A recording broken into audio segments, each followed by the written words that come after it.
баяғы бір заманда бір кішкентай қасқырдың бөлтірігі орманда адасып кетті. Соны жылап келе жатса, алдынан бір кішкентай жолбарыстың баласы шыға келіпті. Сен кімсің? Сен сондай сүйкімдісің, өзі сұп-сұрсың, депті жолбарыс.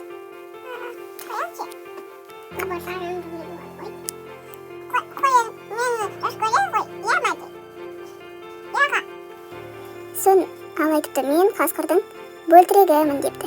Мен адасып кеттім. Мен қайда келдім депті. Сосын жолбарыстың баласы айтыпты, сен жолбарыстар мекендейтін жерге келдің депті. Сосын ол айда жылапты. Енді мен қайттым деп.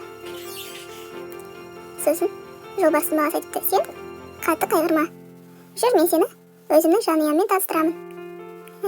Сені тамақтандырамын. Саған сосын неше түрлі ойыншықтарымды көрсетемін депті. Жоқ, жолбарыстың баласы. Сосын бөлтірік айтыпты, жарайды деп атып жіберіпті. Сосын екеуі жолбарыстардың үйіне келіпті. Жолбарыстар ұтқып шығып арс ете түсіпті. Қасқырдың бөлтірігі шошығаннан жылап жіберіпті. Сосын баласына айтыпты, сен бұл біздің бұрыннан бері келе жатқан біздің жауымыздың баласын неге алып келдің мұнда депті. Сосын жолбарыстың баласы шошып кетіп, ол әлі кішкентай ғой, ол жау емес бізге депті. Сен әлі ештеңе білмейсің. Оның ата-аналары, оның туыстары біздің бірнеше жолбарысты қақпанға түсіріп, оларды қинаған болатын. Сондықтан да біз олармен дос емеспіз. Олардың шекаралары батыста, біздің шекараларымыз шығыста депті. Қасқырдың бөлтірігі қорыққаннан жылап жіберіпті. Мен үйге барғым келеді, мен мамама барғым келеді деп жылапты. Қасқырдың бөлтірігі. Сосын оны жолбарыстың баласы құшақтай қалыпты. Сосын жолбарыстың мамасы тарт кәне қолыңда, жауды құшақтамайды депті. Сосын анашым, сіз қатты ыза болмаңызшы. Өтінемін, біз ол қасқырдың бөлтірігін қайтадан қайтарып берейік. Сосын онымен мамасы қауышсын дейді. Сосын айтады, жолбарыстың мамасы айтады, мен келіскенмен әкең келіспейді ғой дейді. Әкемнен өзім сұраймын дейді қасқыр. Ой, жолбарыстың баласы. Сосын оған қасқырдың баласына бөлтірікке тамақ береді, су береді, сөт береді. Ол сосын тойып алып, қорқып жатады. Сосын бір заманда оған жолбарыстың баласы көп өзінің ойыншықтарын алып келеді. Менде мынандай ағаш ат бар. Сосын менде мынандай ағаш доп бар. Сосын менде мына жерде әткеншек бар. Жүр ойнаймыз дейді. Қасқырдың баласы бөлтірік, жоқ, мен ойнамаймын. Мен сенің аталаннан қорқамын дейді. Жоқ, олар қатал болғанмен, олар мейірімді. Саған олар тиіспейді дейді. Сосын екеуі асыр салып ойнайды. Екеуі ойнап бір заманда жолбарыстың баласы айтады, қасқырдың баласы бөлтірік, сен өте сондай жақсы екенсің. Екеуміз осыдан былай дос болайық дейді.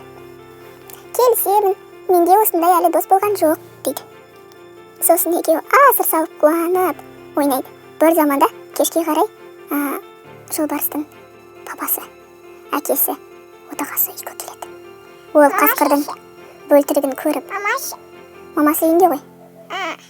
Ол қасқырдың бөлтірігін көріп, заланып, тырнақтарын шығарып, енді жақындай берген кезде жолбарыстың баласы қасқырдың бөлтірігін алдына шығып алып, әке, өтінемін, оған тиіспеңізші, ол жай адасып қалыпты.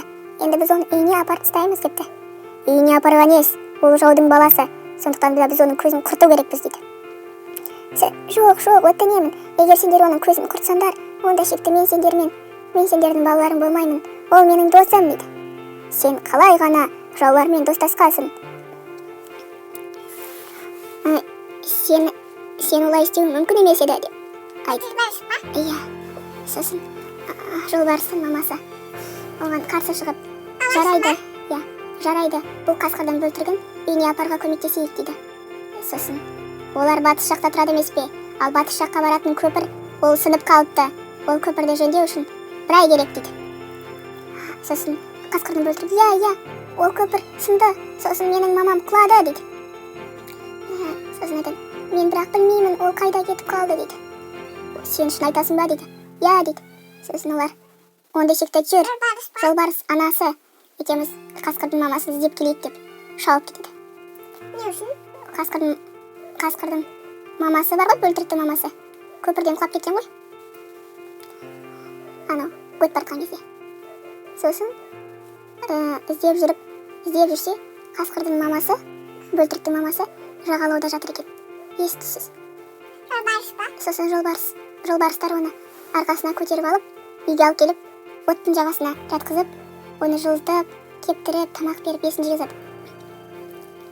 О заманда ол оянып, өзінің бөлтірігін көреді де: ой, менің бөлтірігім деп құшақтап, оны сүйеді. Сосын жолбарыстар: ал енді сендер бір айдан кейін көпірді жөндеген соң үйлеріңе қайтасыңдар дейді. Сосын қасқыр айтады: рахмет сендерге өте мен басымды иемін. Сендер менің өмірімді сақтап қалдыңдар. Енді осыдан былай қасқырлар мен жолбарыстар арасында ешқандай да жаулық болмасын. Біз жау емеспіз, біз енді дос болайық дейді. Сосын жолбарыс: оны көре жатармыз деп істеді. Сосын қасқыр мен жолбарыс бірігіп көпір салады. Көпірді әдемі қып, кең қып, әдемі қып салады. Сосын көпір салынып біткен соң қасқыр мен жолбарыстар бір-біріне үйреніп қалады. Сосын қасқыр айтады: ендігі бізге қонаққа келіңдер, сендер сыйлы қонақ боласыңдар. Осыдан бастап біздің өштігіміз басылсын. Сендер бізге дос болыңдар, біздің балаларымыз бір-бірімен дос болсын дейді. Жарайды, қасқыр анасы, енді сендермен дос боламыз. Осымен жаулық деген нәрсені ұмытайық депті. Қастандық деген нәрсені ұмытайық депті. Сөйтіп, осыдан былай батыс пен шығыс жақ екеуі бір-бірімен дос болып, балалары бір-бірімен ойнап, жақсы өмір сүреді екен. Ертегінің соңы.